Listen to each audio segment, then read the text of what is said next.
Reached Pine Haven Resorts in Lamahatta and instantly fell in love. Green hills everywhere and Kanchenjunga literally outside my window. I could stay here forever. After all the traveling, lunch felt like bliss. Fresh, organic produce makes such a difference. Tried watercress for the first time and I'm now officially a fan. Was ready for a solid bhat khoom, but dragged myself out for a walk with Mashi and Manisha, the boss lady of the resort. Clean, crisp mountain air, tea gardens along the road. I could get used to this life. Manisha told us about a 200-year-old monastery holding a special prayer, so off we went. Did not realize it meant trekking through forests, rocky paths, tiny streams. But honestly, beautiful.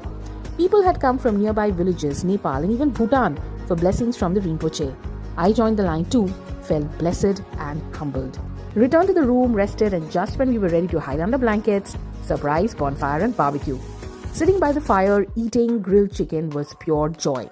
A wonderful day one at Pine Haven. See you for day 2. Stay tuned.